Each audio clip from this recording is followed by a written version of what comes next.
تو ہمیں تو یہ سبق دیا گیا تھا کہ تم اللہ کو راضی کرنے والے بنو، وَرِضْوَانٌ مِّنَ اللَّهِ اکبر، اللہ کی رضا سب سے بڑا انعام ہے۔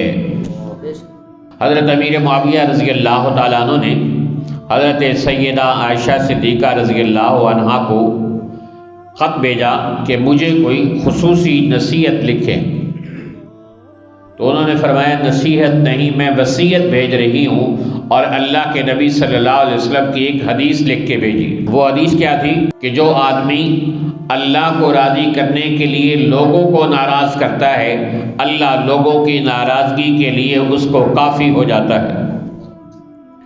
وَمَنِ الْتَمَسَ رِضَا النَّاسِ بِسَخَطِ اللَّهِ، اور جو آدمی لوگوں کی رضا کو پانے کے لیے اللہ کو ناراض کرتا ہے تو اللہ تعالیٰ بھی ناراض رہتے ہیں اور لوگ بھی ناراض رہتے ہیں، کیونکہ لوگوں کے دل کس کے قبضے میں ہیں؟ اللہ کے قبضے میں۔ جب اللہ ناراض تو اللہ لوگوں کو بھی راضی نہیں ہونے دیتا ہے، اس لیے یہ حکم دیا گیا کہ اللہ کی رضا کو پیش نظر رکھو، اور جو بھی کام کرنا ہے یا چھوڑنا ہے، کرنے میں بھی اللہ کی رضا مقصود ہو اور چھوڑنے میں بھی اللہ کی رضا مقصود ہو۔ اب ہم کتنے کام ہیں کہ یار کر لو، کر نہیں، اس لیے نہیں کرتے کہ لوگ برا سمجھیں گے اس کو، داڑھی رکھ لو، کہیں نہیں رکھتے کہ لوگ کیا کہیں گے۔ کتنے کام ایسے ہیں کہ جو کرنے کے ہیں لیکن نہیں کرتے لوگوں کی خاطر، اور کتنے کام ہیں جو نہیں کرنے کے۔ بھائی اپنی خوشی کے موقع پہ شراب کو سرو نہ کرو، شراب اس محفل میں نہ لاؤ، ڈھول باجا گانا بجانا اپنی خوشی کی تقریبات میں نہ کرو، اللہ ناراض ہوتے ہیں۔ تو یہ کہتا ہے کہ نہیں میں کروں گا، کیا یہ کوئی میت جا رہی ہے یا شادی ہو رہی ہے، لوگوں کو فرق تو معلوم ہو۔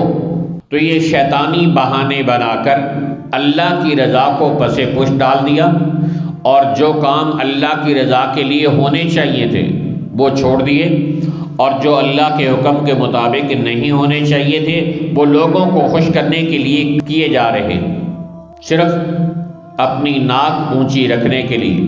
تو تصوف کے اندر اس بات کی تربیت کی جاتی ہے کہ انسان اپنے آپ کو رگڑے لگوا کر اپنی اصلاح کروا کے اس سطح پر لے کر آئے کہ کسی چیز کا آنا جانا، لوگوں کی تعریف اور مذمت اس کے لیے برابر ہو جائے۔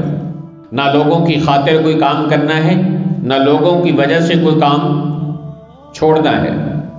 حضرت فضیل بن عیاض رحمۃ اللہ علیہ فرماتے ہیں ترک العمل للناس ریاء، عمل کا لوگوں کی خاطر چھوڑ دینا ریاکاری ہے، اور عمل کا لوگوں کی خاطر کرنا بھی نافرمانی اور ریاکاری ہے۔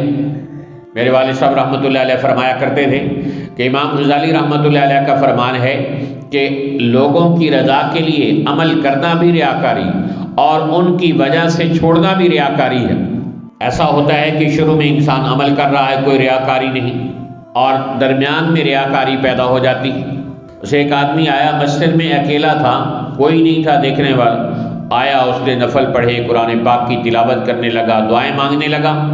اچانک کوئی بندہ آ گیا تو اب وہ خوش ہو رہا ہے اندر ہی اندر، ہاں دیکھا یہ آدمی آیا ہے، اور دیکھے گا اور سوچے گا کہ تنہائی میں بیٹھ کر میں نے اللہ کو یاد کیا ہے، اللہ کی عبادت کی ہے، تلاوت کی ہے۔ تو اب اس کے دل میں شروع کرتے وقت تو کوئی ریاکاری نہیں تھی، لیکن اب ریاکاری داخل ہو گئی، تو لوگوں کا آنا جانا دونوں کیا ہو جائیں، برابر ہو جائیں۔ حضرت فقیہ ابو لیث سمرقندی رحمۃ اللہ علیہ نے اپنی مشہور کتاب تنبیہ الغافلین میں لکھا ہے، ان سے کسی نے پوچھا جی اخلاص کی بڑی تعریفیں کی جاتی ہیں، آپ اخلاص کا ہمیں کوئی ایسا پتہ بتائیں، کسی مثال کے ذریعے سے سمجھائیں کہ ہمیں اخلاص اچھی طرح سمجھ آ جائے۔